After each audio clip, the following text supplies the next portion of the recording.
स्वागत है आप सभी का आपके अपने YouTube channel chemistry bye Manorama पे। आज हम डिस्कस करेंगे फैराडेज लॉ। लास्ट क्लास के अंदर हमने पढ़ा था इलेक्ट्रोलाइटिक सेल एंड इलेक्ट्रोलाइसिस।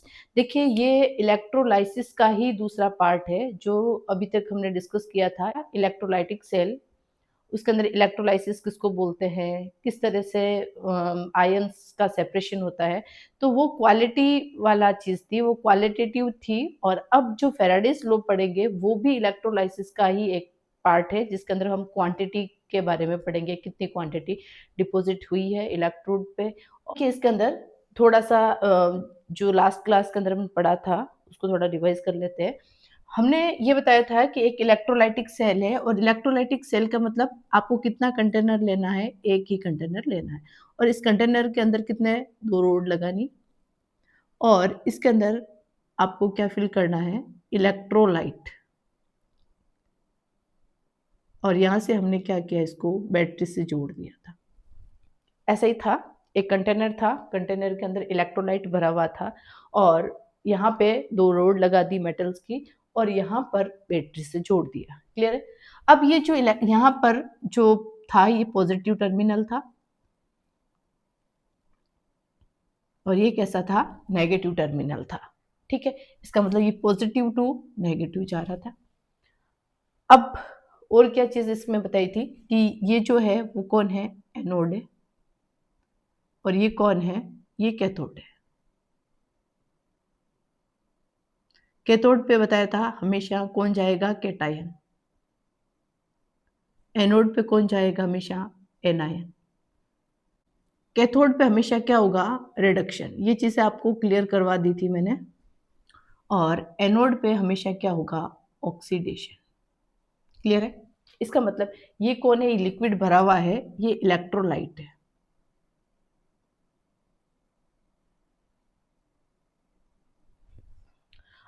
और इलेक्ट्रोलाइसिस क्या बताया था, इलेक्ट्रोलाइसिस का मतलब जो इलेक्ट्रोलाइट है उस इलेक्ट्रोलाइट को यहां से करंट देके, इलेक्ट्रिक करंट देके और उसको आयंस के अंदर सेपरेट करना ही क्या कहलाता था, इलेक्ट्रोलाइसिस।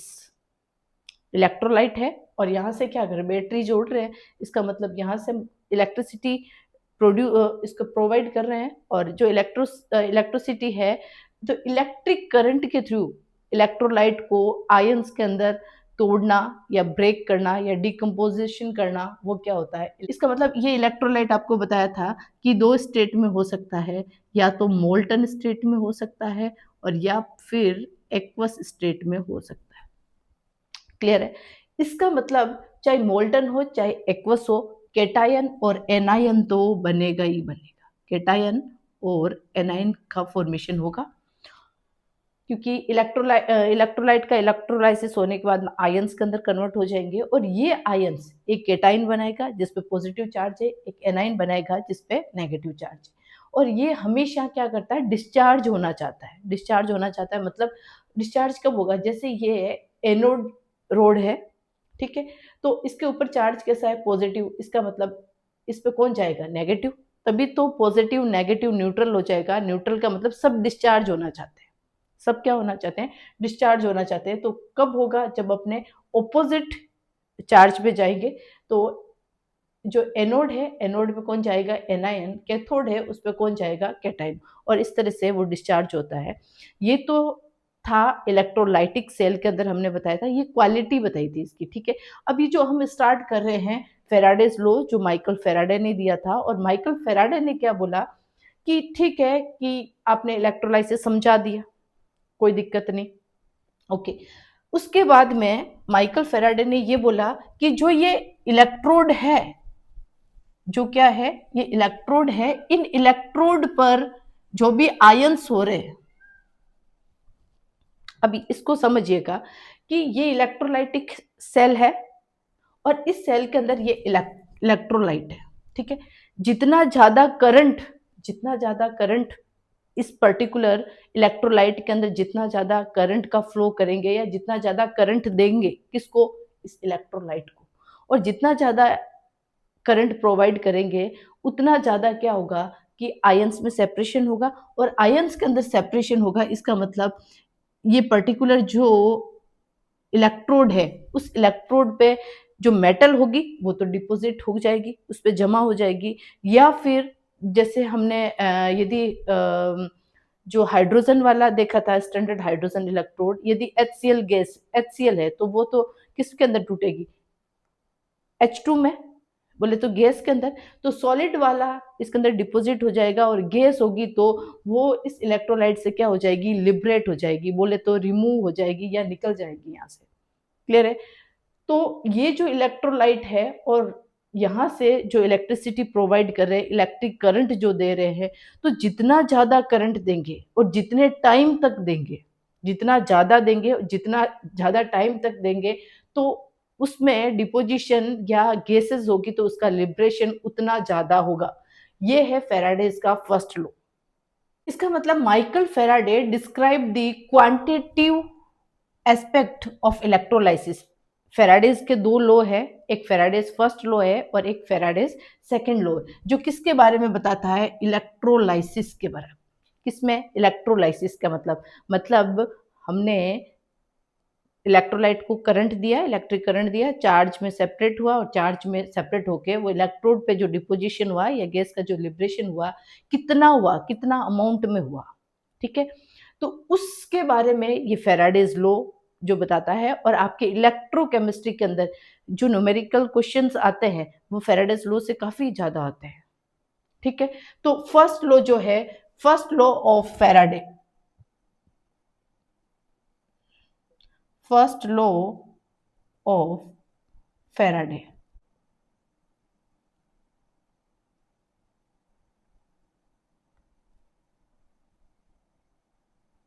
अब फेराडेज फर्स्ट लॉ क्या बोलता है, फर्स्ट लॉ ऑफ फेराडे, दोनों ही जो लॉ है, चाहे फेराडे के फर्स्ट लॉ चाहे फेराडे का सेकंड लॉ, वो किसके बारे में बताता है, ये क्वांटिटी के बारे में बताता है कि कितनी अमाउंट में बना है, ठीक है। तो क्या लिखा है फेराडे फर्स्ट लॉ में, द अमाउंट, अमाउंट बोले तो मास ऑफ सब्सटेंस डिपोजिटेड और gas liberate at a particular electrode. क्या चीज, एक तो या तो मास, या तो कोई जैसे कि जिंक सल्फेट ले लिया, कॉपर सल्फेट ले लिया, तो ऑब्वियसली वहां पे कॉपर या फिर जिंक में से कोई सॉलिड सब्सटेंस उस पे जाके डिपॉजिट होगा, तो मास या फिर गैस लिबरेट, ठीक है। यदि HCl ले लिया तो वहां पे तो H2 और Cl2 ही रिलीज होंगे, दैट मीन्स वहां पर कोई सॉलिड सब्सटेंस भी इलेक्ट्रोड पे जा सकते हैं या फिर कोई गैसियस जो पार्टिकल्स होते हैं वो भी जाके इलेक्ट्रोड पे लिबरेट हो सकते हैं। At particular electrode is directly proportional, किसके डायरेक्टली प्रोपोर्शनल होता है, directly proportional electrode of the amount of charge passing through the solution. इसका मतलब आप यहां से वापस समझाती हूँ और आप इसको बिल्कुल ध्यान से देखिए। हम इसके जो फेराडेज लॉ है वो इलेक्ट्रोलाइटिक सेल के अंदर ही देखते हैं, गैल्वेनिक सेल के अंदर नहीं देखते, पहली चीज तो ये।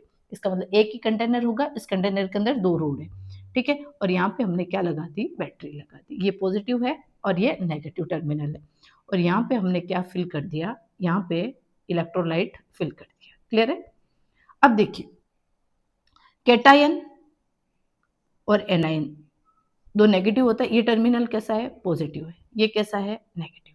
अब देखिए, बैटरी जोड़ी, इसका मतलब यहाँ पे करंट फ्लो, करंट का फ्लो हो रहा है इसके अंदर, और ये करंट कहाँ जा रहा है, इलेक्ट्रोलाइसिस में तो जा रहा है, यहाँ से किसमें जा रहा है, इलेक्ट्रोलाइसिस में, सॉरी इलेक्ट्रोलाइट के अंदर, इलेक्ट्रोलाइट के अंदर। इसको समझिएगा, बहुत इजी है, कोई हार्ड एंड फास्ट नहीं, बस इसको थोड़ा सा समझिएगा।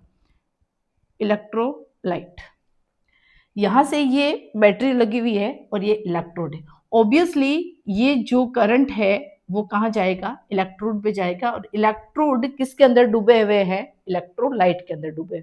तो इलेक्ट्रोलाइट के अंदर डूबे हुए हैं, इसका मतलब जैसे जैसे ये रोड जो है, करंट आने की वजह से रोड कैसी होगी, गर्म होगी, जैसे अपन पानी जो गर्म करते हैं जिस रोड से, उसमें क्या इलेक्ट्रिसिटी प्रोवाइड हो रही है, और वो किस में जा रही है, रोड में जा रही है, और रोड क्या कर रही है, पानी को गर्म कर रही है। बिल्कुल ऐसे ही है कि यहाँ पे क्या लगा हुआ है, एक बैटरी जोड़ी हुई है, बोले तो यहाँ से इलेक्ट्रिक करंट दे रहे हैं, किसको दे रहे हैं, रोड को दे रहे हैं, और रोड किस में डूबी हुई है, इलेक्ट्रोलाइट में। ऑब्वियसली ये गर्म होगी, गर्म होगी तो इसका मतलब इलेक्ट्रोलाइट जो है उसके अंदर उसको क्या करेगी, गर्म होगी तो जो सॉलिड सब्सटेंस है वो एक्वस मीडियम में है या फिर मोल्टन स्टेट में, जो भी इलेक्ट्रोलाइट है वो क्या करेगा, आयंस के अंदर सेपरेट होगा, और ये आयंस जितना ज्यादा सेपरेट होगा इसका मतलब यहाँ पे एनाइन भी बनेगा और यहाँ पे कैटाइंस भी बनेगा।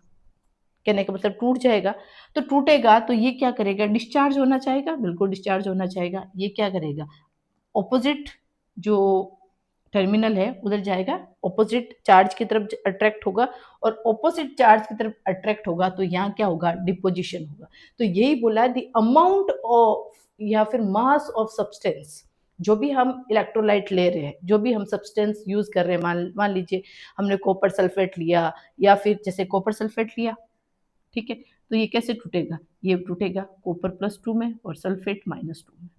इसका मतलब ये केटायन और ये एनायन, तो ये यहाँ इधर जाएंगे। क्लियर है। यदि HCl लेते हैं तो ये कैसा बनता है, तो HCl हाइड्रोजन तो अकेला एग्जिस्ट करता नहीं, वो किस फॉर्म में एग्जिस्ट करता है, H2 की फॉर्म में। इसका मतलब यहाँ पे Cl2, तो ये गैसियस फॉर्म हो गई ना, ये कैसी हो गई, गैसियस फॉर्म, और ये कैसी होगी, ये सॉलिड फॉर्म हो गई। ये कैसी होगी, सॉलिड फॉर्म हो गई। तो इसका मतलब जैसे ये पॉजिटिव है, इधर नेगेटिव वाले पे जाएगा, और इसका मतलब ये क्या हो जाएगा, डिस्चार्ज हो जाएगा, डिस्चार्ज आ जाएगा। इसका मतलब ये कॉपर जो है वो सॉलिड स्टेट में चला जाएगा, न्यूट्रल। जो कॉपर सॉलिड स्टेट है इसका मतलब कोई ऑक्सीडेशन स्टेट नहीं है, इसका मतलब वो कैसा है, न्यूट्रल। न्यूट्रल है तो इसका मतलब वो मास है, ठीक है। और यदि गैस की फॉर्म में लिबरेट हो रहा है तो गैस का लिख देंगे। तो यहां से ये समझना है कि जितना ज्यादा करंट इस इलेक्ट्रोलाइट के अंदर, जितना ज्यादा करंट देंगे वो आयन सेपरेट होंगे, और आयंस क्या होगा, उतना ही डिपोजिशन होगा, या गैस होगी तो लिबरेशन होगा। इसको समझिएगा, बहुत ही इंपॉर्टेंट है, बहुत ही अच्छा कॉन्सेप्ट है इसका, ठीक है।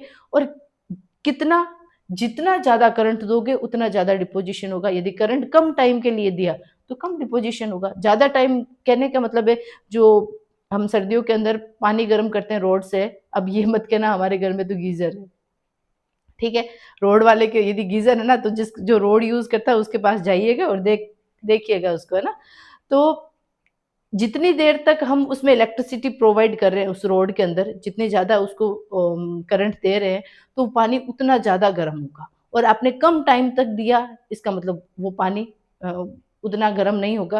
कहने का मतलब है गर्म होना मतलब सेपरेट, आयंस के अंदर सेपरेट हो जाना। इसका मतलब आयन जो H2O है वो कैसे टूटेगा, H+ और OH- में, ठीक है, उसी की वजह से वो टूटेगा। तब अब यही कॉन्सेप्ट यहाँ पे कि कितना, जितना ज्यादा हम क्या देंगे, इलेक्ट्रिक चार्ज देंगे, उतना ज्यादा डिपोजिशन होगा, बोले तो उतना ज्यादा मास बढ़ेगा। तो हम यहाँ पे लिख सकते हैं कि मास जो है वो डायरेक्टली प्रोपोर्शनल क्या है, क्यू।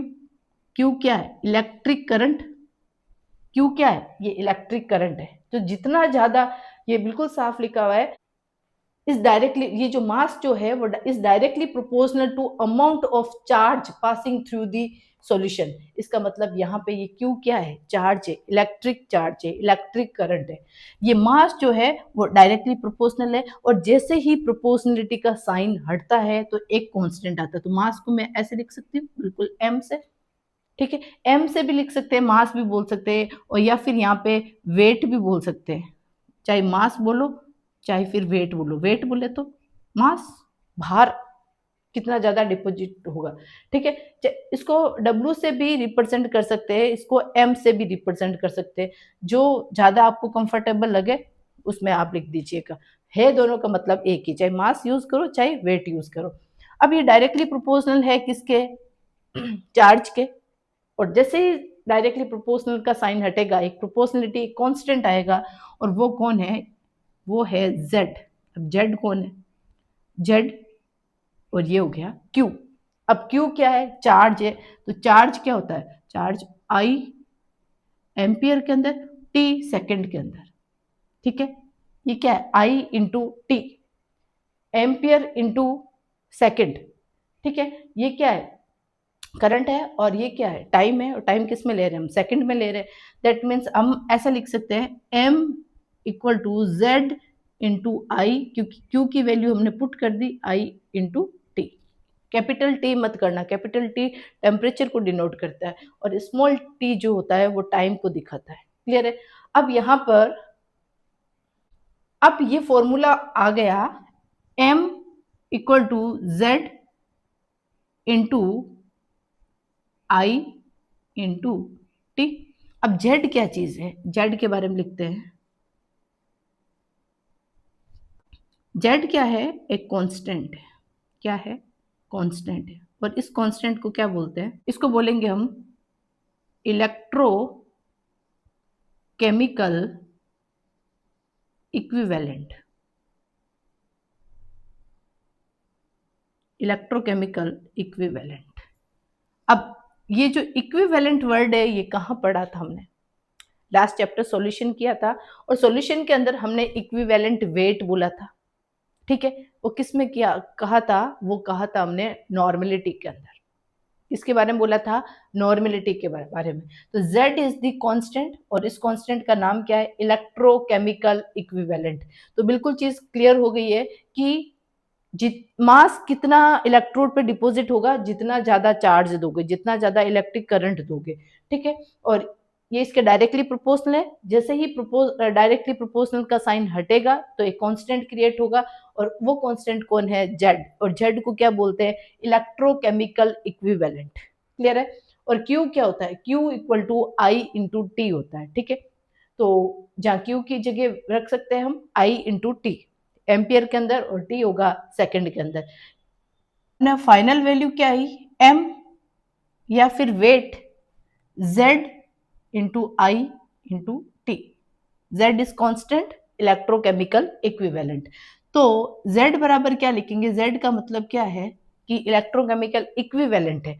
तो यहाँ पे मास किसका लेंगे, यहाँ पे ये फॉर्मूला होता है E अपॉन F। क्या होता है, E अपॉन F। अब E क्या होता है, ये होता है equivalent weight equivalent weight of a substance।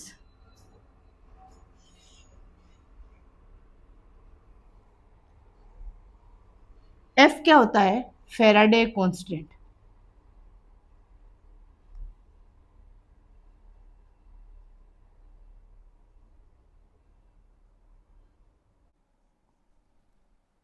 Z बराबर E अपॉन F।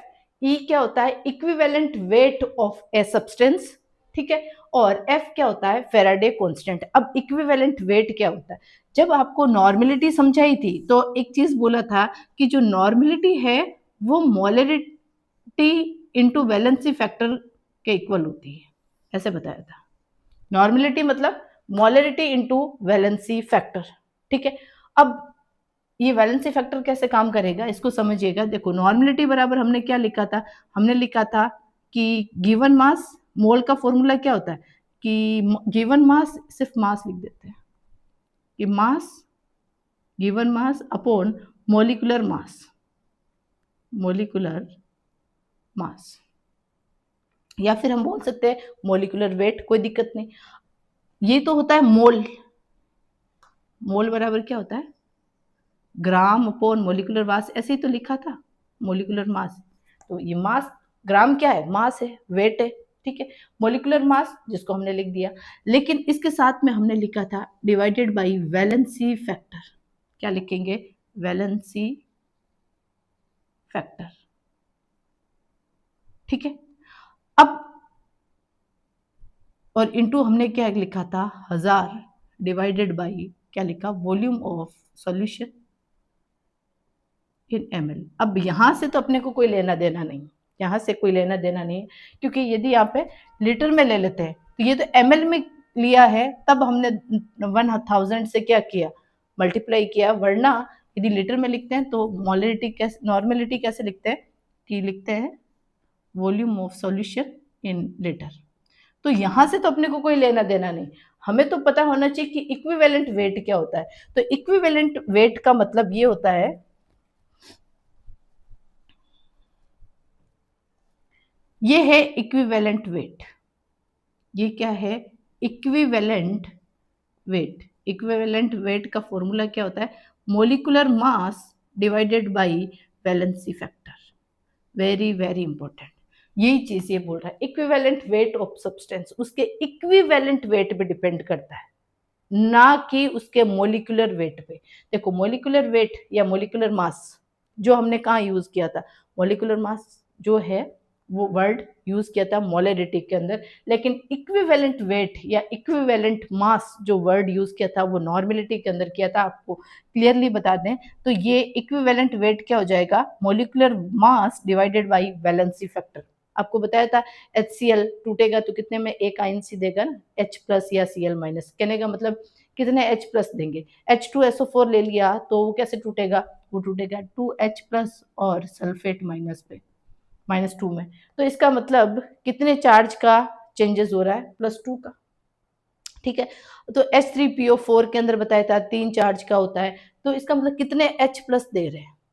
क्लियर है, तो ये होता है वैलेंसी फैक्टर कि किसका वैलेंसी फैक्टर कितना होता है। क्लियर है, अब यहां पर आपको बिल्कुल ये क्लियर हो जाना चाहिए कि molecular mass divided by valency factor होता है, वही इक्विवेलेंट वेट होता है।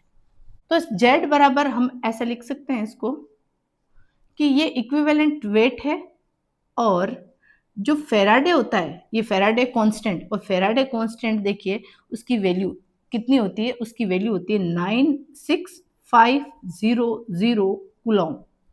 ये कितनी होती है, 96500 कूलॉम। इसका मतलब फेराडे की वैल्यू क्या है, फेराडे कांस्टेंट की वैल्यू क्या है, 96500 कूलॉम मोल इनवर्स, ये होती है इसकी unit.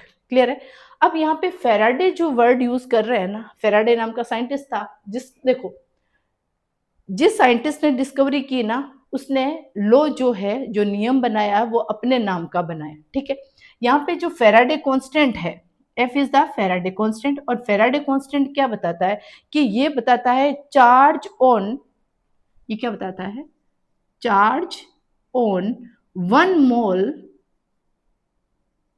Of electron. Very very important, ये मोल की बात करता है, ये किसकी बात कर रहा है कि एक मोल जो सब्सटेंस है उस पे कितना चार्ज है।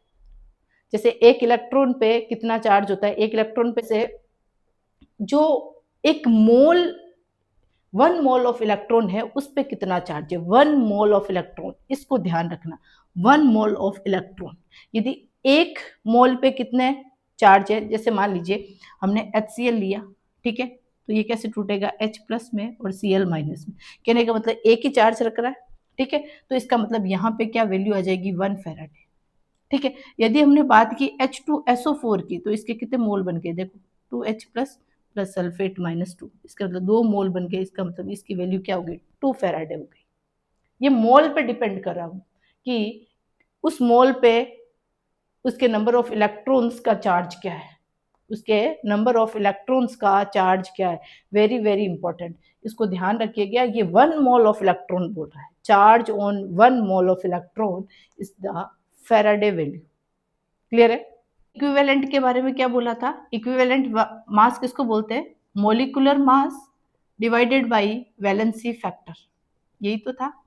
ठीक है, तो इसकी वैल्यू, ये तो Z की वैल्यू हो गई, ठीक है, E की वैल्यू, तो इस फॉर्मूले के अंदर कैसे लिखेंगे, इस फॉर्मूले के अंदर हम लिखेंगे molecular mass divided by valency factor into Faraday constant जो कितना है 96500। क्लियर है, ये वैलेंसी फैक्टर ही तो है कि उस पर्टिकुलर जो नंबर ऑफ मोल्स है इलेक्ट्रॉन्स के, उसके ऊपर चार्ज कितना है।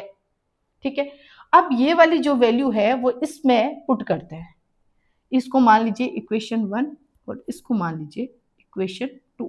अब इसको इक्वेशन 2 पुट इन इक्वेशन 1। अब इक्वेशन 1 क्या बोल रहा है, m बोले तो मास, ठीक है, z क्या बोल रहा है, z की वैल्यू क्या है, molecular mass divided by valency factor into Faraday constant, या f लिखो तो भी चलेगा, और 96500 रख रहे वैल्यू रख रहे हो तो भी चलेगा। ठीक है, इनटू ये I into t, very very important. ठीक है, इसी पे न्यूमेरिकल क्वेश्चन आते हैं, इसको ऐसे भी लिख सकते हैं, molecular mass divided by valency factor into I into t upon 96500। Clear है? आई इज द एम्पियर, ठीक है, और टी इज द टाइम, बोले तो सेकंड के अंदर। क्लियर है? तो यहां तक आप इसको उतार लीजिए, नोट डाउन कर लीजिएगा, फिर आगे समझाते हैं इसको। ओके, मास लिखो, चाहे एम लिखो, चाहे वेट लिखो। ये फॉर्मूला क्या बन गया? Molecular mass divided by valency factor into, यहाँ पे क्या था, I is the ampere, T is time in second, and Faraday constant की वैल्यू 96500। क्लियर? क्लियर है? अब देखिए, यदि मोलिकुलर मास इधर आ गया, यदि मास इधर मोलिकुलर मास आ गया, तो वहां पे क्या होगा? I T upon valency factor into 96500। अब बताओ, मास अपॉन मोलिकुलर मास क्या होता है? आपको बताया था ना मोल की फॉर्मूला। मोल क्या होता है? Mole equal to gram upon molecular mass, बोले तो given mass upon molecular mass. तो ये भी तो यही है, given mass upon molecular mass. तो ये क्या बन गया? ये बन गया मोल। ये क्या बन गया? मोल। इसका मतलब देखिए कि मोल जो है वो वैलेंसी फैक्टर के डायरेक्टली सॉरी इनवर्सली प्रोपोर्शनल है क्या? देखो, ये बन गया मोल, और मोल जो है वैलेंसी फैक्टर के इनवर्सली प्रोपोर्शनल है। वेरी वेरी इंपॉर्टेंट, इसको बिल्कुल ध्यान रखिएगा। क्वेश्चन यहाँ से सबसे ज्यादा बनता है, और या फिर स्टेटमेंट आ जाता है। आजकल स्टेटमेंट का ट्रेंड कुछ ज्यादा ही है। वो एग्जामिनर चाहता है कि आपको सारी चीजें पता हो या पता होना चाहिए। क्लियर है? तो ये मोल जो है वैलेंसी फैक्टर के इनवर्सली प्रोपोर्शनल है, ना कि डायरेक्टली। इसका मतलब वैलेंसी फैक्टर के बढ़ने से मोल क्या होगा? घटेगा। क्या होगा? घटेगा। क्लियर है? यार एन फैक्टर भी बोल सकते हैं, आपकी बुक के अंदर एन फैक्टर लिखा हुआ है, तो कोई दिक्कत नहीं, चाहे वैलेंसी फैक्टर बोलो चाहे एन फैक्टर बोलो। ठीक है, ये वाला फॉर्मूला आपको ध्यान रखना है। और इसको हम डायरेक्ट कैसे लिखेंगे, इस ऊपर वाले फॉर्मूले को? ये क्या, आई इंटू टी, मोल लिख दिया यहाँ पे और कुछ भी नहीं, मतलब उनकी वैल्यू पुट कर दी, और 96500। ये जो डब्बे बना रहे हैं ना, ये डब्बे बहुत काम के। ये फेराडेज फर्स्ट लॉ है, ये फेराडेज फर्स्ट लॉ है कि मोल्स जो है वो वैलेंसी फैक्टर के क्या है? इनवर्सली प्रोपोर्शनल है। और यहाँ पर यदि हम कहें, क्योंकि हमने तो कैथोड और एनोड ले तो इलेक्ट्रिक करंट देकर इलेक्ट्रोलाइट को चार्ज के अंदर सेपरेट किया, आयंस के अंदर सेपरेट किया। इसका मतलब यहाँ पे लिख सकते हैं कि number of moles of cathode divided by number of moles of anode. N factor या वैलेंसी फैक्टर ऑफ, यहाँ पे क्या हो जाएगा? एनोड, और ये हो जाएगा एन फैक्टर ऑफ कैथोड। इसको ध्यान रखिएगा, वेरी वेरी इंपॉर्टेंट, कि भाई जो मोल्स है, मोल्स ऑफ कैथोड ऐसे लिख सकते हैं शॉर्ट के अंदर, और मोल्स ऑफ एनोड। मोल्स की बात करेंगे कि उस मोल पर, एक मोल पे या दो मोल पे या तीन मोल पे उसके उस ऊपर चार्ज कितना है, उस पर्टिकुलर एक मोल के जो इलेक्ट्रॉन है या दो मोल के इलेक्ट्रॉन है उस पर कितना चार्ज है। ठीक है, ये क्या होगा? ये इनवर्सली प्रोपोर्शनल है ना। इसका मतलब वैलेंसी फैक्टर किसका ऊपर आएगा? एनोड का आएगा ना, क्योंकि इनवर्सली है। ठीक है, तो यहाँ पे हमने लिख दिया एन फैक्टर ऑफ, ये कैथोड है तो इनवर्सली है, तो इसका मतलब ये एनोड का आएगा। और ये क्या हो जाएगा? एन फैक्टर, इस तरह से भी लिख सकते हैं, of cathode. Very very important, यहाँ से बहुत बार क्वेश्चन बनता है। तो इसका ये फॉर्मूला एक बार वापस रिवाइज करवा देती हूँ कि जो फेराडेज फर्स्ट लॉ है, वो फर्स्ट लॉ ये बोलता है कि जितना ज़्यादा इलेक्ट्रिक करंट पास करोगे उस पर्टिकुलर सॉल्यूशन में या पर्टिकुलर इलेक्ट्रोलाइट के अंदर, वो आयंस के अंदर उतना ज़्यादा सेपरेट होगा, और वो आयंस या तो डिपोजिट होंगे और गैस होगी तो वो लिबरेट होगा। इसका मतलब mass directly proportional to Q. Q क्या होता है? इलेक्ट्रिक चार्ज होता है, इलेक्ट्रिक करंट होता है, और उसकी वो एम्पियर इंटू क्यू की वैल्यू क्या होती है? क्यू किसके इक्वल होगा? Electric charge ampere into second. Clear है? अब वहां पे Z आया था, Z क्या था, इलेक्ट्रोकेमिकल इक्विवेलेंट, ठीक है, वो था E अपॉन F, E क्या था, इक्विवेलेंट वेट, और F क्या था, फेराडे कांस्टेंट, ठीक है। तो इक्विवेलेंट वेट को हमने बोला था कि molecular mass upon valency factor होता है, फेराडे कांस्टेंट की वैल्यू 96500 होती है, और I into T. Molecular mass को इधर लेके गए तो मास डिवाइडेड बाय मोलिकुलर मास, ये क्या बना, मोल। मोल का ये तो फॉर्मूला होता है, गिवन मास अपॉन मोलिकुलर मास, बिल्कुल लिख दिया, और जो पीछे बचा होता है एज इट इज लिख दिया। इसका मतलब यहाँ पे हुआ कि ये मोल बना, तो ये वैलेंसी फैक्टर के क्या है, उल्टा। यदि यहाँ पे कैथोड का दे रखा है तो सामने किसका होगा, वैलेंसी फैक्टर एनोड का, और नीचे यदि एनोड है तो यहाँ पे सामने वैलेंसी फैक्टर किसका होगा, वो होगा कैथोड का। मतलब इनवर्सली का मतलब उल्टा, कि उसके वैलेंसी फैक्टर उससे जस्ट उल्टा काम करेगी। क्लियर है? तो इसको इस तरह से क्वेश्चंस भी आ सकता है, इस तरह से क्वेश्चन भी आ सकता है, और इसी तरह से भी आ सकता है। इसमें न्यूमेरिकल क्वेश्चन फेराडेज में बहुत ज्यादा बनते हैं, ठीक है। तो इसको एक एक कॉन्सेप्ट को समझिए। इलेक्ट्रोकेमिस्ट्री का एक ही रूल है, जिसको थ्योरी समझ में आ रही है वो वैल्यूज बहुत अच्छे से पुट कर देगा और बहुत अच्छे से उसको सॉल्व भी कर लेगा। लेकिन यदि थ्योरी समझ में नहीं आ रही तो आप न्यूमेरिकल की बिल्कुल उम्मीद मत करना कि आपको न्यूमेरिकल करने आ जाएंगे, बिल्कुल नहीं आएंगे। इलेक्ट्रोकेमिकल का ये सबसे इंपॉर्टेंट फंडा है, ठीक है। इसका मतलब ये मोल बना, मोल बराबर I इंटू टी, और हमने ये वैलेंसी फैक्टर लिख दिया, बस। क्वेश्चन यहाँ से भी बन सकता है, यहाँ से भी स्टेटमेंट बन सकता है इसका, ठीक है, यहाँ से स्टेटमेंट बन सकता है, ठीक है, ये फॉर्मूला आ सकता है। वहां पे सामने कैथोड लिख देगा, जो कैथोड के सामने कैथोड लिख देगा, एनोड के सामने एनोड लिख देगा। तो इसका मतलब एग्जामिनर आपको डाइवर्ट करने की कोशिश करेगा, लेकिन आपको डाइवर्ट नहीं होना, ये कॉन्सेप्ट है जो चलते हैं। क्लियर है कि electrochemical equivalent, we know that M equal to Z into Q, Z is the chemical equivalent, Q is the charge। इसका मतलब ये बोल रहा है कि यदि हम चार्ज को 1 फेराडे ले लें, कितना ले लें, चार्ज कितना पास करे हैं उस पर्टिकुलर सॉल्यूशन के अंदर, 1 फेराडे चार्ज को यदि पास किया जाए, तो यहाँ पे 1 फेराडे, इसका मतलब Q की वैल्यू क्या कितनी कर दी, 1 कर दी, और 1 कर दी, इसका मतलब जो मास है वो किसके इक्विवेलेंट, जो इलेक्ट्रोकेमिकल इक्विवेलेंट है उसके इक्वल आ जाएगा। तो क्या लिखा है, when 1 Faraday of charge is passed the amount of substance deposited is called Z। इसका मतलब इसका जो मास है वही क्या है, इलेक्ट्रोकेमिकल इक्विवेलेंट है। क्लियर है कि जो बैटरी से हम जोड़ रहे हैं इलेक्ट्रोड को, और उसके अंदर 1 फेराडे यदि इलेक्ट्रिक करंट, इलेक्ट्रिक चार्ज यदि पास किया, तो उसका मास किसके इक्वल हो जाएगा, इक्विवेलेंट वेट के इक्वल हो जाएगा। कहने का मतलब है इक्विवेलेंट, जो इलेक्ट्रोकेमिकल इक्विवेलेंट के इक्वल हो जाएगा। Very very important. यहाँ से छोटा सा क्वेश्चन बनता है। यहाँ से क्या होता है, इस तरह से आपको दे देंगे, मतलब Q की वैल्यू 1 दे दी, ओके, तो 1 हो गया, तो mz के बराबर हो जाए। और यदि क्वेश्चन के अंदर यदि ये पूछ लिया जाए कि यदि चार्ज उसने 2 फेराडे कर दी, तो जो मास होगा वो किसके, वो इलेक्ट्रोकेमिकल इक्विवेलेंट का क्या हो जाएगा, डबल हो जाएगा। तो यहाँ पर आपको ध्यान रखना है कि 1 फेराडे दिया, इसका मतलब ये इसके इक्वल आ गया। ये छोटे छोटे से ऐसा क्वेश्चंस बनते हैं।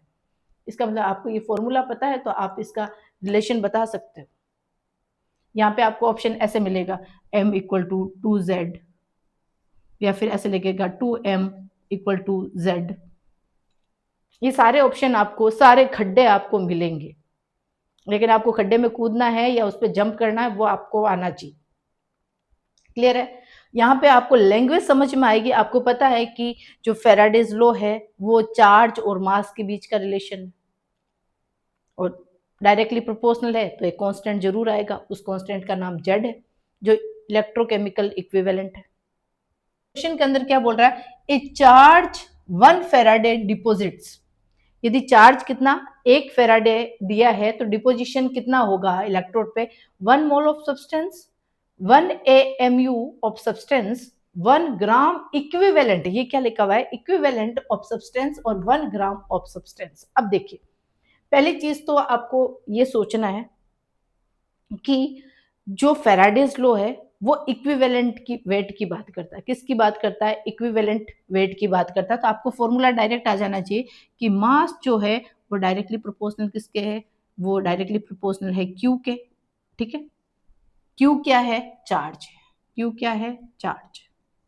और यहाँ पे क्वेश्चन के अंदर ये बोला है जो चार्ज है वो कितना फेराडे, वो 1 फेराडे दिया। कितना फेराडे, 1 फेराडे दिया। ओके, और इसका फॉर्मूला क्या है, एम का फॉर्मूला बताया था आपको कि इक्विवेलेंट वेट, क्या बोला था, इक्विवेलेंट वेट डिवाइडेड बाई, क्या लिखा था, एफ, एफ बोला तो फेराडे कांस्टेंट। यही तो था कि Z बराबर क्या था, E अपॉन एफ, ये फॉर्मूला था, is the equivalent weight of substance and Faraday constant. हमने बस ये वैल्यू रख दी। ये बोल रहा है कि Q क्या दे दिया, उस क्वेश्चन में क्या दिया, ए चार्ज इज 1 फेराडे, इसका मतलब Q इज द 1 फेराडे, हमने यहाँ वैल्यू रख दी 1 फेराडे। 1 फेराडे बोले तो सिर्फ फेराडे लिखे तो चलेगा। और ये इसका Z की वैल्यू थी इक्विवेलेंट वेट अपॉन फेराडे, तो Q की वैल्यू भी क्या रख दी, फेराडे, फेराडे से फेराडे कट जाएगा, इसका मतलब जो मास होगा, जो डिपोजिशन होगा, वो किसके इक्विवेलेंट, किसके इक्वल होगा, इक्विवेलेंट वेट के इक्वल होगा, या इसको बोल सकते हैं 1 ग्राम ऑफ इक्विवेलेंट वेट। ठीक है, ये 1 है, कुछ नहीं लिखा, दैट मीन्स 1 है, तो इसका मतलब है 1 ग्राम ऑफ इक्विवेलेंट वेट। अब देखो मोल की बात नहीं होगी, ठीक है, ये एएमयू में नहीं होगा, 1 ग्राम ऑफ सब्सटेंस नहीं होगा, 1 ग्राम ऑफ सब्सटेंस नहीं होगा, क्योंकि हम यहाँ पे किसकी बात कर रहे हैं, इक्विवेलेंट वेट की या इक्विवेलेंट ग्राम की बात कर रहे हैं। तो इसका ऑप्शन क्या होगा, 1 gram of equivalent of substance. Very very important, बिल्कुल डायरेक्ट, चार्ज है, क्यू इज द चार्ज है, चार्ज 1 फेराडे दे दिया, इसका फॉर्मूला पुट कर दो, जो कट रहा है उसको काट दो, और आपको कैसा भी क्वेश्चन दे आपको डाउट नहीं होना चाहिए। तो इसका नोट डाउन कर लीजिएगा, फिर हम आगे करते हैं। अब नेक्स्ट क्वेश्चन देखिए, find the amount of copper, क्या लिखा हुआ है, copper, find the amount of copper deposited when 5 ampere current is used to 1 hour to electrolyte copper sulphate solution. अब इसको समझिएगा, आपको डायग्राम के थ्रू समझा देती हूँ और आपको क्वेश्चन करना इजी हो जाएगा। यहाँ पे एक इलेक्ट्रोलाइट, 2 इलेक्ट्रोलाइट है, ठीक है, 2 बना देते। यहाँ पे कौन है, कॉपर सल्फेट, क्लियर है। यहाँ पे क्या जुड़ी हुई है, बैटरी, इस तरह से है।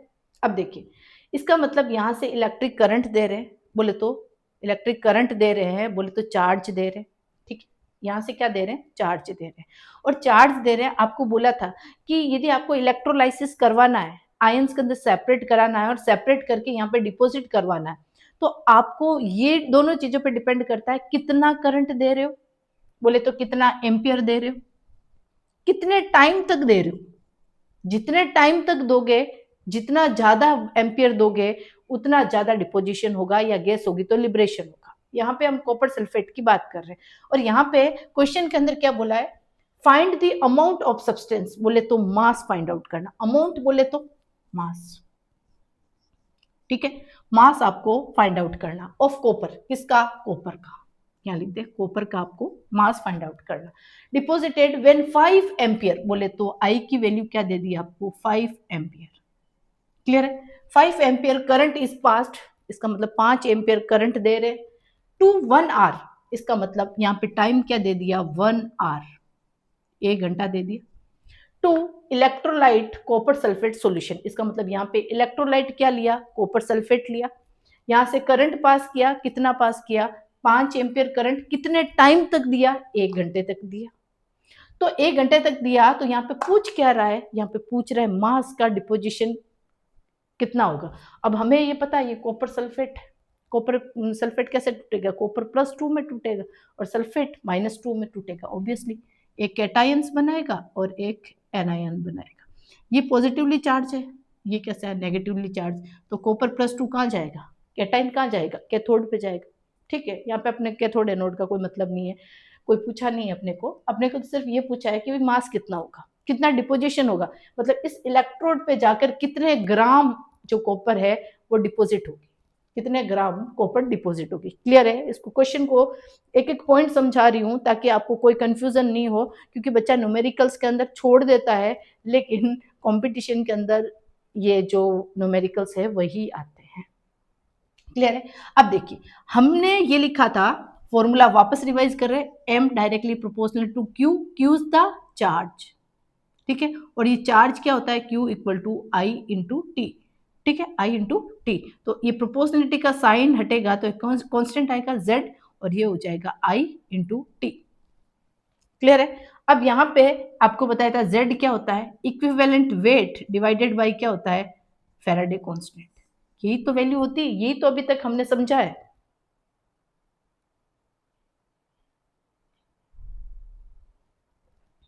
अब यहां पर देखिए हमें तो मास पूछा है, ओके, तो ये वैल्यू पुट कर दीजिए, जेड की वैल्यू क्या लिख दे कि इक्विवेलेंट वेट, और ये क्या होता है, इक्विवेलेंट वेट क्या होता है कि molecular mass, okay, divided by N factor या valency factor, okay, into I into T, और क्या हो जाता है, और फेराडे कांस्टेंट हो जाता है, एफ जो फेराडे कांस्टेंट है वैल्यू कितनी है 96500।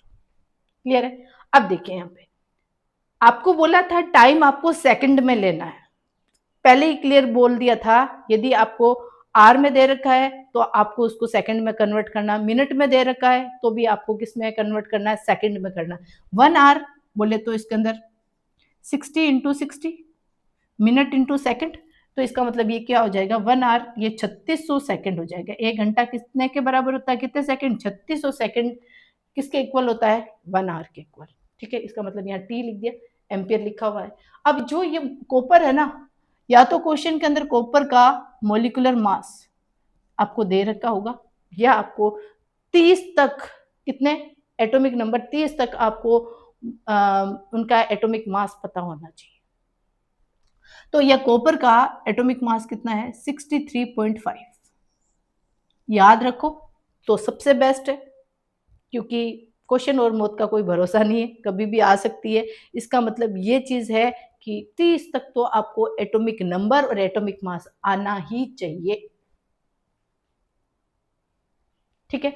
अब देखिए ये जो कॉपर +2 है या सल्फेट है, इसमें कितना का चेंजेस हो रहा है, देखो वैलेंसी फैक्टर यही तो बताता है, यदि ये डिपॉजिट होगा कॉपर +2 है, इस नेगेटिव रोड पे जाएगा, नेगेटिव इलेक्ट्रोड पे जाएगा तो डिस्चार्ज होगा, और डिस्चार्ज होगा इसका मतलब ये कितने इलेक्ट्रॉन को लेके ये कॉपर सॉलिड बनाएगा, और ये कॉपर सॉलिड ही है, इसी का तो वेट पूछा, इसी का तो मास पूछा है। इसका मतलब कितने इलेक्ट्रॉन्स का, एक मोल पे कितने नंबर ऑफ इलेक्ट्रॉन्स का चार्ज है, तो इसका मतलब देखो 2 का, तो 2 फेराडे हो जाएंगे। इसका मतलब वैलेंसी फैक्टर या फिर एन फैक्टर कितना हो जाएगा, एन फैक्टर 2 हो जाएगा। आपको यही बोला था कि फेराडे क्या बोलता है, फेराडे ये बोलता है कि जो चार्ज है, charge on 1 mole of electrons, 1 mole of electron पे कितना चार्ज है, ठीक है, वो तो है 96500, तो 2 मोल है, यहाँ पे कितने हैं, 2 हो जाएंगे ना, 2 इलेक्ट्रॉन्स का चेंजेस हुआ, कितने चार्ज का, 2 इलेक्ट्रॉन का या 2 चार्ज का, तो यहाँ पे एन फैक्टर कितना हो जाएगा, एन फैक्टर 2 हो जाएगा।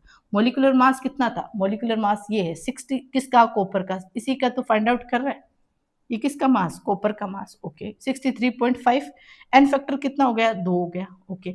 आई कितना है 5 एम्पियर है, ठीक है। टी कितना है 3600, क्योंकि हमें किस में करना है, सेकंड में करना है, इसलिए हमने घंटे को सेकंड में कन्वर्ट किया, और फेराडे की वैल्यू क्या है 96500।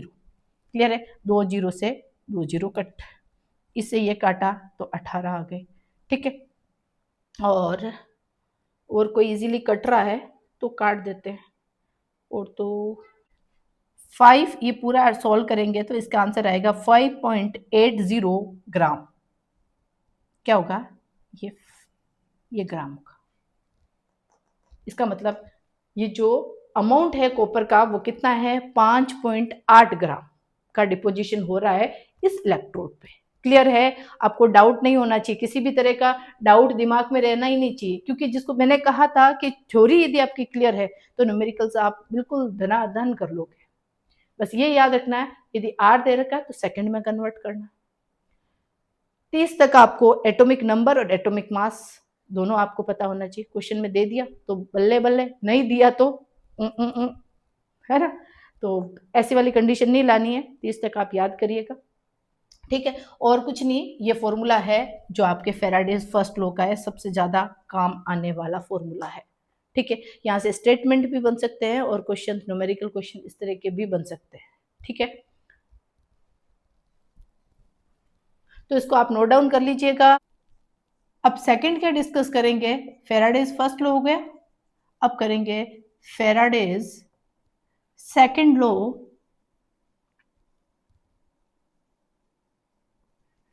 Of electrolysis.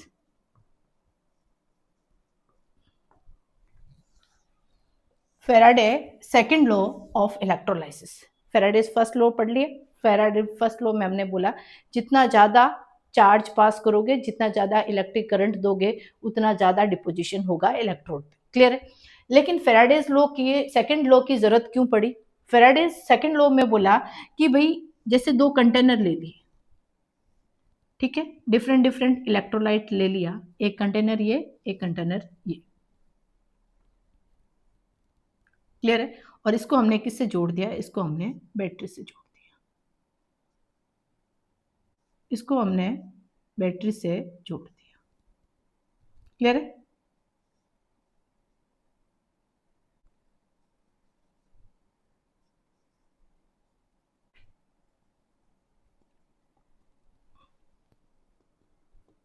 कि दो अलग अलग कंटेनर लिए, क्योंकि वैसे इलेक्ट्रोलाइटिक सेल क्या होता है, इलेक्ट्रोलाइटिक सेल में तो एक ही कंटेनर होता है, और लेकिन उसके अंदर दोनों इलेक्ट्रोड क्या होते हैं, दोनों इलेक्ट्रोड एक ही कंटेनर में होते हैं। ठीक है, जो गैल्वेनिक सेल से डिफरेंट है। हमने क्या कर, दो इलेक्ट्रोलाइटिक सेल ले लिए, देखो एक ही कंटेनर है, दो इलेक्ट्रोड है। हमने ऐसा थोड़ी लिखा कि एक अलग कंटेनर है, उसके अंदर अलग रोड है, अलग इलेक्ट्रोड है, दूसरा कंटेनर है उसमें अलग रोड है, ऐसा नहीं लिखा ना, जैसा गैल्वेनिक सेल में। तो इलेक्ट्रोलाइटिक सेल और गैल्वेनिक सेल में यही तो डिफरेंस है।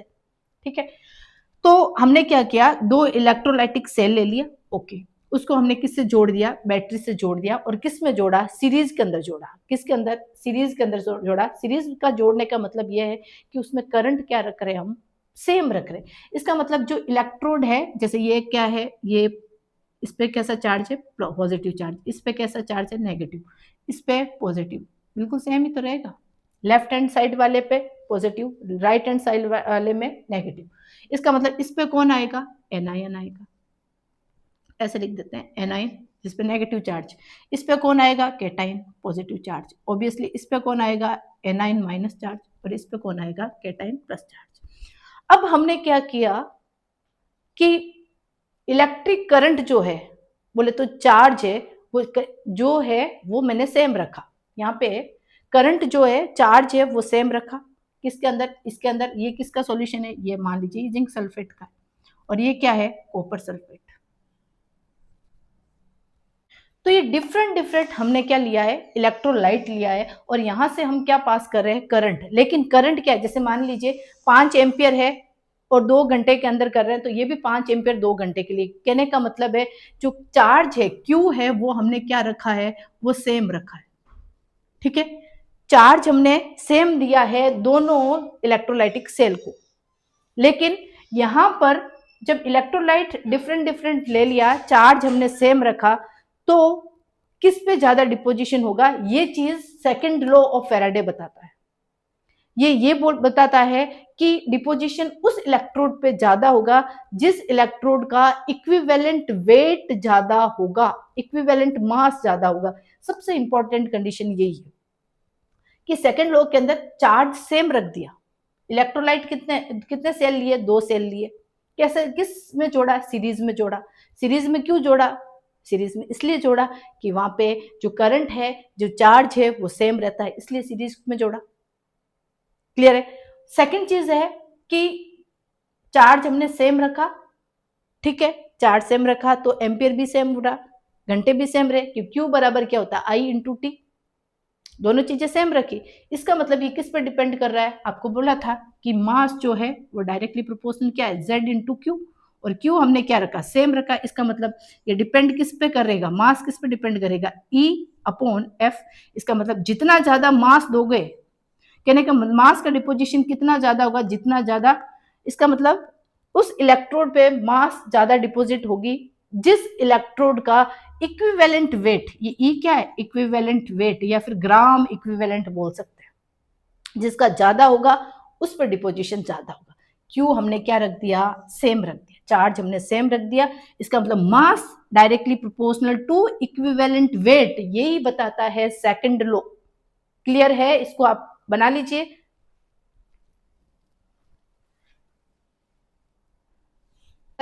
कि second law of Faraday state it same amount of electric charge, इसका मतलब हमने चार्ज को क्या रखा, क्यू को क्या रखा, सेम रखा। चार्ज को क्या रखा, क्यू किसको बोलते हैं, चार्ज को बोलते हैं, चार्ज हमने क्या रखा, सेम रखा। Is passed through different electrolyte. अभी हमने क्या लिए, दो इलेक्ट्रोलाइटिक सेल लिए। कितने सेल लिए, दो इलेक्ट्रोलाइटिक सेल लिए। अब इस इलेक्ट्रोलाइटिक फर्स्ट वाले में हमने copper sulphate as a electrolyte भर दिया, और दूसरे वाला जो कंटेनर है, दूसरा इलेक्ट्रोलाइटिक सेल है, उसके अंदर हमने कॉपर सल्फेट भर दिया। इसका मतलब इलेक्ट्रोलाइट हमने क्या रख दिया, डिफरेंट डिफरेंट रख दिया। ठीक है, तो क्या लिखा कि same amount of electric charge is pass through different electrolyte, बिल्कुल एक जिंक सल्फेट है और copper sulphate, then the amount of substance deposited और लिबरेट, वेरी वेरी इंपॉर्टेंट। देखिए ये मेटल है, तो मेटल वाली तो क्या होगी, वो तो डिपॉजिट होगी, बोले तो उसका मास होगा। लेकिन यदि गैसियस वाला इलेक्ट्रोड ले लिया तो वहां पे क्या होगा, गैस लिबरेट होगी। तो कहने का मतलब है, ये बोल रहा है कि अमाउंट ऑफ सब्सटेंस डिपॉजिटेड या लिबरेटेड एट इलेक्ट्रोड, ठीक है, is directly proportional to their equivalent weight. यही चीज बताई थी कि आपको बताया था फॉर्मूला क्या, मास डायरेक्टली प्रोपोर्शनल क्या होता है, डायरेक्टली प्रोपोर्शनल या प्रोपोर्शनलिटी का साइन हटेगा z इंटू क्यू। क्यू हमने सेम रख दिया, बोले तो 1 फेराडे रख दिया, तो ये क्या हो जाएगा, ये इसके इक्वल हो जाएगा। और ये क्या बोलता है, ये बोलता है ई क्या होता है, इक्विवेलेंट वेट। ओके, इसका मतलब ये फेराडे फेराडे से कैंसिल आउट हो गया। आपको बोला था सेम रख रहे हैं, जो भी रख रहे हैं, 1 फेराडे रखो, 2 फेराडे रखो, ठीक है। फेराडे यही बोलता है कि जो चार्ज है, charge on 1 mole of electrons, ठीक है, इसका मतलब ये किसके इक्वल हो जाएगा, ये ई के इक्वल हो जाएगा। कहने का मतलब है कितना मास डिपॉजिट होगा या लिबरेट होगा, जितना इक्विवेलेंट वेट ज्यादा होगा। वेरी वेरी इंपॉर्टेंट ये है। ये तो है फेराडेज फर्स्ट लॉ, ये है फेराडेज सेकंड लॉ। दूसरी चीज क्या बोला, हियर टू सेल्स, यहाँ पे दो सेल है, दो इलेक्ट्रोलाइटिक सेल है, और उसको कनेक्ट किस में किया था, उनको सीरीज के अंदर किया, कनेक्टेड इन सीरीज। और सीरीज में क्यों रखा, क्योंकि हमने बोला कि यहाँ पे चार्ज क्या है, सेम है, चार्ज सेम है। बिल्कुल साफ बोल रहे हैं। बहुत अच्छे क्वेश्चन बनते हैं फेराडेज फर्स्ट लॉ में, फेराडेज सेकंड लॉ के अंदर, स्टेटमेंट विथ न्यूमेरिकल्स। तो यहां डायरेक्ट पूछे कैसे जोड़ते हैं, तो सीरीज में जोड़ते हैं। सेकंड चीज है कि सीरीज में क्यों जोड़ते हैं, सीरीज में इसलिए जोड़ा जाता है क्योंकि वहां पे क्या रहता है, चार्ज क्या है, करंट क्या है, सेम रहता है।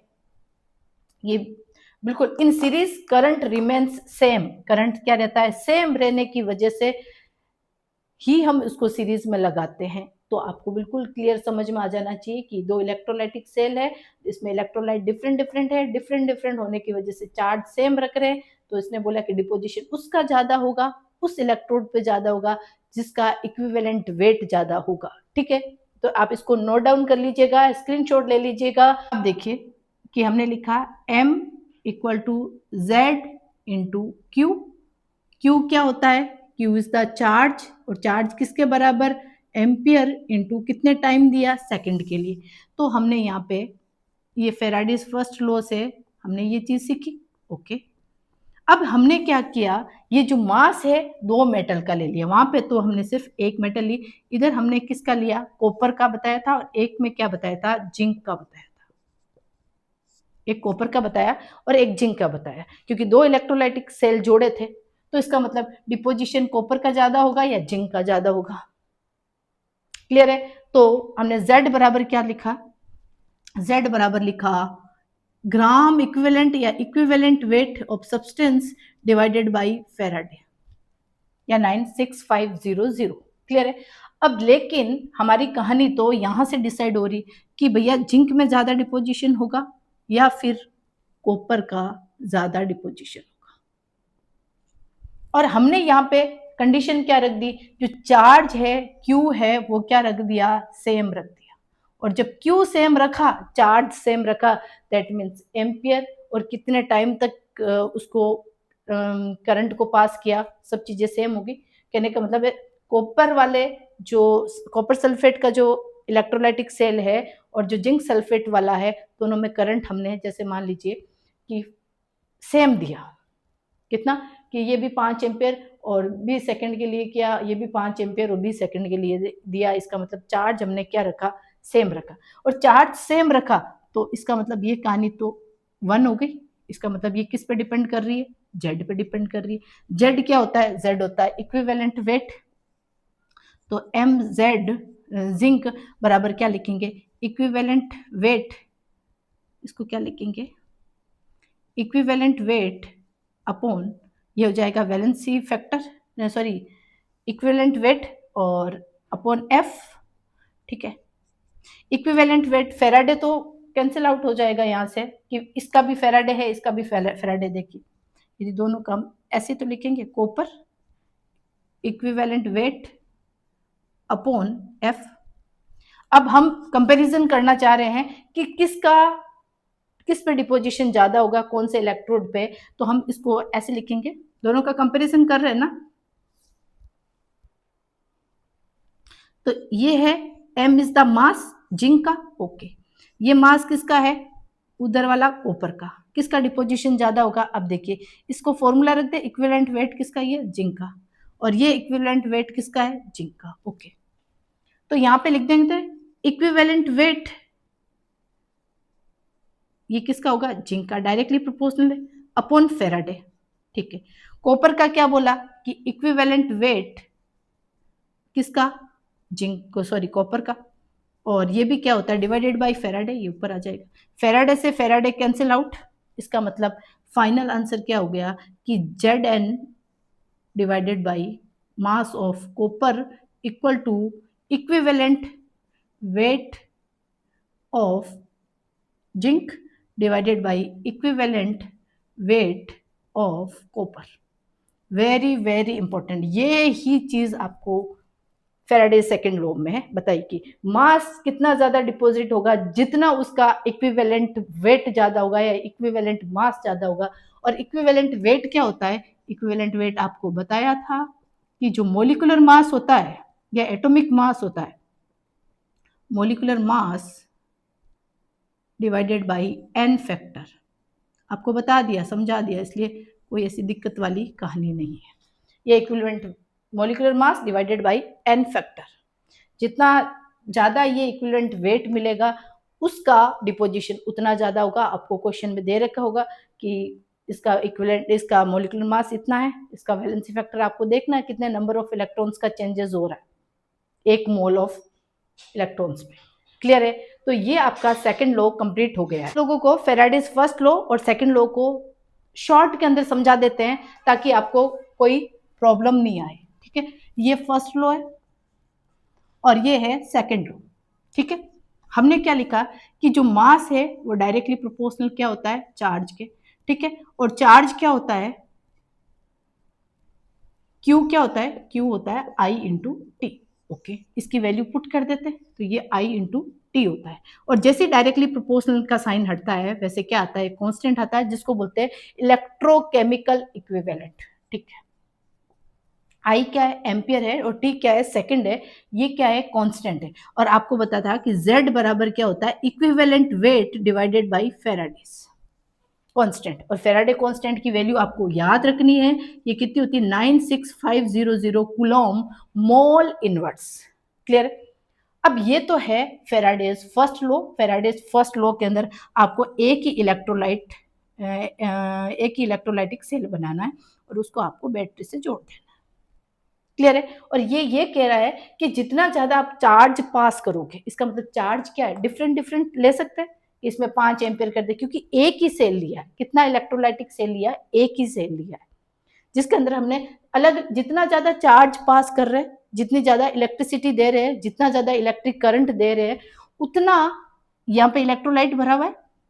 तो उस इलेक्ट्रोड पे उस पर्टिकुलर यदि मेटल होगी तो डिपोजिशन होगा, गैस होगी तो लिबरेशन होगा। तो उतना ज्यादा डिपोजिशन होगा, उतना ज्यादा लिबरेशन होगा जितना ज्यादा चार्ज दोगे। या इलेक्ट्रोलाइटिक सेल एक ही लिया था। तो यहां तक तो कहानी हमें समझ में आ गई, लेकिन सेकंड लॉ की जरूरत इसलिए पड़ी कि दो इलेक्ट्रोलाइट सेल को यदि हमने जोड़ दिया तो किसके ऊपर डिपोजिशन ज्यादा होगा? ऑब्वियसली उस पे ज्यादा होगा जिसका इक्विवेलेंट वेट ज्यादा होगा। तो ये इस तरह से हमने सीरीज में जोड़ दिया। दो इलेक्ट्रोलाइटिक सेल था, इसमें एक ही इलेक्ट्रोलाइटिक सेल है, सबसे बड़ी इंपॉर्टेंट चीज है। यहाँ पे क्यू हमने चेंज किया था, जितना ज्यादा क्यू चेंज किया, जितना ज्यादा चार्ज चेंज किया, उतना ज्यादा मास का डिपोजिशन हुआ। लेकिन सेकंड लॉ ये कह रहा है क्यू को हम सेम रख रहे हैं, चार्ज को हम सेम रख रहे हैं, करंट को हम सेम रख रहे हैं। क्लियर है? जब करंट को सेम रख रहे हैं तो फिर डिपोजिशन किस पे होगा? तो हमने तो बोला दो इलेक्ट्रोलाइट है, दो इलेक्ट्रोलाइटिक सेल है ना, और उसको सीरीज में जोड़ा। और सीरीज में इसलिए जोड़ा क्योंकि उसमें क्या, सीरीज में जोड़ने का एक ही कारण है कि वहां पे इलेक्ट्रिक करंट जो है, वो चार्ज है, वो क्या रहता है, सेम रहता है। ठीक है? या दो इलेक्ट्रोलाइटिक सेल लेते हैं तो ये बोलता है कि उस पे मास का डिपोजिशन ज्यादा होगा। अब क्यू सेम रह गया तो कितना भी, अब दो लिए ना, तो एक मान लीजिए कोई सी भी मेटल, एक हमने जिंक लिया, ओके, यहाँ पे भी क्यू उतना ही दे रहा है। ठीक है? और दूसरा हमने कॉपर लिया है, उसमें भी हमने क्यू उतना ही लिया। इसका मतलब क्यू से क्यू तो कैंसिल आउट है, सेम ही तो दे रख रहे हैं। इसका मतलब डिपेंड किस पे कर रहा है कि मास डिपेंड कर रहा है जेड पे, और जेड क्या होता है, ई अपॉन एफ। इसका मतलब एफ इधर भी होगा, ई अपॉन एफ इधर भी होगा। ये एफ से ये एफ कैंसिल आउट हो जाएगा जब हम दोनों का कंपैरिजन करेंगे। ये जिंक का है, ये कॉपर का है। तो हमने बोला कि उस इलेक्ट्रोड पे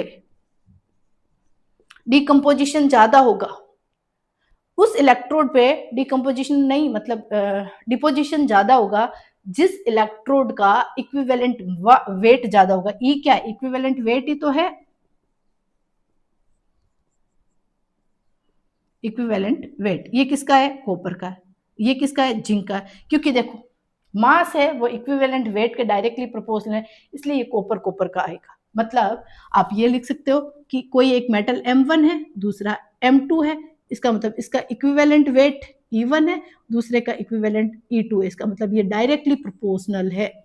बस ये डिफरेंस है फेराडेज फर्स्ट लॉ और फेराडेज सेकंड लॉ। तो बहुत अच्छे से, बहुत छोटे छोटे पॉइंट्स जो जितने होने चाहिए मैंने सारे समझाए हैं, तो आपको कोई दिक्कत नहीं होना चाहिए फेराडेज फर्स्ट लॉ में और सेकंड लॉ में। क्लियर है? सारा गेम चार्ज का है। ठीक है? ये बोल रहा है कि जितने टाइम तक, जितना एम्पियर ज्यादा देंगे, जितने ज्यादा टाइम तक देंगे, यही तो बोलता है आई इंटू टी। आई बोले तो उतने ज्यादा एम्पियर दे रहे, उतने टाइम तक, जितनी ज्यादा टाइम तक देंगे, जितना ज्यादा करंट देंगे, उसका डिपोजिशन उतना ज्यादा होगा। और इधर तो हमने करंट ही सेम रख दिया, कहानी खत्म। अब हम तो दोनों रोड्स को लड़ा रहे हैं, एक जिंक वाली है, कॉपर वाला, बोले तो इलेक्ट्रोलाइट को लड़ा रहे कि भाई तुम दोनों में से कौन ज्यादा स्ट्रॉन्ग होगा, कोई किसका ज्यादा डिपोजिशन होगा। तो उसने बोला कि भैया डिपोजिशन उसका ज्यादा होगा जिसका इक्विवेलेंट वेट ज्यादा होगा। इक्विवेलेंट वेट क्या, molecular mass, molecular mass upon N factor. N factor आप देख लेना, एन फैक्टर कितना है, एन फैक्टर उतना ही होगा जितना 1 मोल ऑफ इलेक्ट्रॉन्स में, जितने फेराडे में जितने नंबर ऑफ इलेक्ट्रॉन्स का चेंजेस आया। अब इन दोनों में क्या है, अब कॉपर में क्या, वो कॉपर +2 में जा रहा है, बिल्कुल दोनों में कॉपर +2 में जा रहा है, तो इसका एन फैक्टर भी 2 है, इसका भी एन फैक्टर 2 है। और जब एन फैक्टर 2 है तो ये किस पर डिपेंड कर रहा है कि ये molecular mass upon N factor मान लीजिए सेम है, ठीक है, इसका मान लीजिए 2 है, इसका भी 2 है। अब इसका लिखेंगे तो कैसे लिखेंगे, इसका मोलिकुलर मास, ये किसका है भैया, ये ऊपर वाला कौन है, ऊपर वाला कौन है, कॉपर, ठीक है, कॉपर का लिख दिया। इधर वाला कौन है, इधर वाला जिंक, तो इसका भी 2 है। तो 2 से 2 मतलब एन फैक्टर कट गया, वैलेंसी फैक्टर कट गया, तो भी बचा क्या, बचा है मोलिकुलर मास। अब कॉपर और जिंक में मोलिकुलर मास किसका ज्यादा होगा, ऑब्वियसली जिंक का ज्यादा होगा। जिंक का एटॉमिक नंबर 30, तो इसका ज्यादा होगा। कॉपर का 29 है, तो इसका डबल होता है, आपको बताया था। तो इसका कहने का मतलब यह है कि यदि वैलेंसी फैक्टर सेम आ जाता है तो उसका डिपोजिशन ज्यादा होगा जिसका मोलिकुलर मास ज्यादा होगा। वेरी वेरी इंपॉर्टेंट क्वेश्चन में, क्वेश्चन के अंदर क्वेश्चन बनते हैं, तो आपको सारी चीजें ध्यान से पढ़नी है तो आप इसको उतार लीजिए, ये दोनों का कंपैरिजन है। और नेक्स्ट जो हमारी क्लास होगी उस क्लास के अंदर हम कंडक्टेंस पढ़ाएंगे। इलेक्ट्रोकेमिकल सेल के अंदर दो ही चीजें बताई थी, एक इलेक्ट्रोकेमिकल सेल और एक कंडक्टेंस। तो इलेक्ट्रोकेमिकल सेल से रिलेटेड सारी चीजें कंप्लीट हो गई है, लेकिन अब एक जो टॉपिक बचा है वो कंडक्टेंस है, वो भी बहुत इंपॉर्टेंट है, उसमें जो यूनिट्स है वो पूछी जाती है। तो हम नेक्स्ट वीडियो के अंदर वही स्टार्ट करते हैं। तो देखते रहिए आपका अपना YouTube channel chemistry by Manorama.